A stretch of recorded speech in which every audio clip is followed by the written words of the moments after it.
शहर के उत्तरी छोर पर, जहां सड़कें धीरे धीरे पेड़ों के बीच खो जाती थीं, वहां एक पुराना बंगला था, राजपुर हाउस। लोग कहते थे कि उस घर की खिड़कियों से अक्सर किसी औरत की परछाई दिखाई देती है, कभी गाना गुनगुनाते हुई तो कभी बस खामोशी से झांकती हुई। पिछले 10 सालों से वो घर बंद पड़ा था, लेकिन डर अब भी जिंदा था। आरव सक्सेना सिटी टाइम्स अखबार का युवा पत्रकार था। उसकी उम्र बस 28 के आसपास होगी, पर उसकी आंखों में हमेशा नींद की कमी और बेचैनी रहती थी। पिछले कुछ महीनों से वो ऐसे ही रहस्यमयी किस्सों पर काम कर रहा था। भूत बंगले, अधूरे केस, गायब हुई लड़कियां।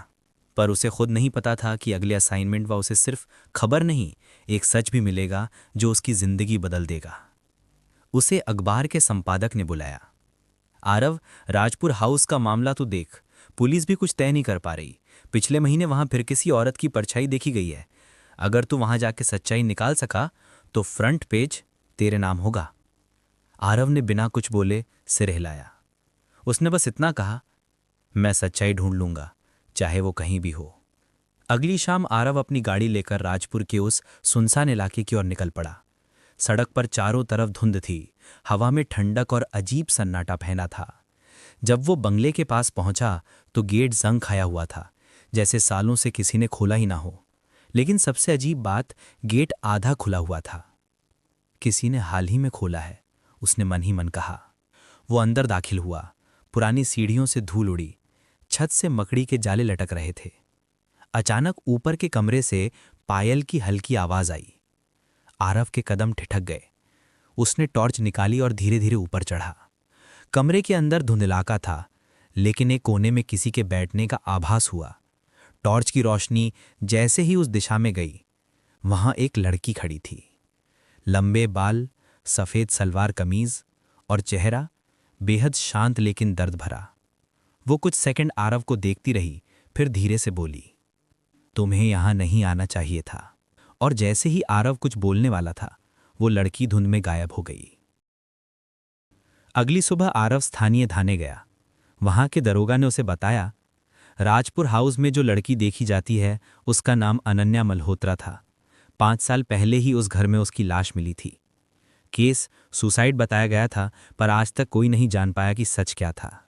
आरव ने फाइलें मांगी। तस्वीर में वही चेहरा था, वही आंखें, वही सादगी। वो वही थी जिसे उसने पिछली रात देखा था। आरव ने उस बंगले की पुरानी नौकरानी शामवती से मुलाकात की।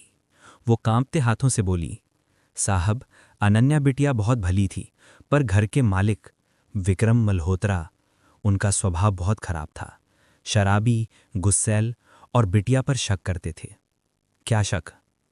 उन्हें लगता था कि बिटिया का किसी से रिश्ता था, पर यह झूठ था। बिटिया बस डर में जीती रही। एक रात चीख सुनाई दी और सुबह बिटिया का शव छत से लटता हुआ मिला। आरव के भीतर कुछ टूटा। अगर यह सुसाइड नहीं थी तो हत्या किसने की? शामवती ने कांपते होठों से कहा, साहब, जिस रात वो मरी थी, घर में सिर्फ विक्रम बाबू ही थे। आरव ने बंगले में दोबारा रात बिताने का फैसला किया। उसने कैमरा लगाया, वॉइस रिकॉर्डर ऑन किया और इंतजार करने लगा। रात के 12 बजे वापस दीवारों पर वही हल्की पायल की आवाज गूंजने लगी। कमरे का तापमान गिर गया। अचानक कैमरे की स्क्रीन पर अनन्या का चेहरा उभरा। वो बोली, आरव, अगर सच जानना चाहता है तो उस कमरे की फर्श खोद दे जहां मेरी तस्वीर टंगी है। आरव कांप गया, पर हिम्मत नहीं हारी। सुबह होते ही उसने उस फर्श के उस हिस्से को खोदा और वहां से एक खून से सनी चूड़ी और विक्रम का लॉकेट मिला।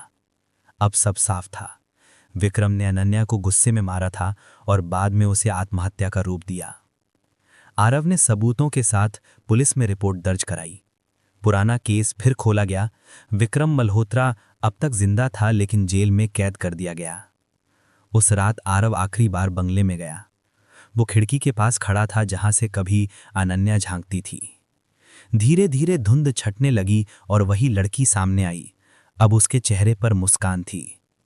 धन्यवाद आरव, अब मैं आजाद हूं। धीरे धीरे वो हवा में विलीन हो गई। आरव के गाल पर एक हल्की हवा छूकर गुजरी, जैसे किसी ने अलविदा कहा हो। आरव ने उस पूरी घटना को किताब में लिखा। धुंध के उस पार। लोगों ने कहा यह बस एक कहानी थी, लेकिन जो लोग राजपुर से गुजरते वे अब भी कहते, कभी कभी शाम के वक्त उस खिड़की से एक मुस्कुराती लड़की झांकती है और उसके पीछे आरव नाम का कोई साया।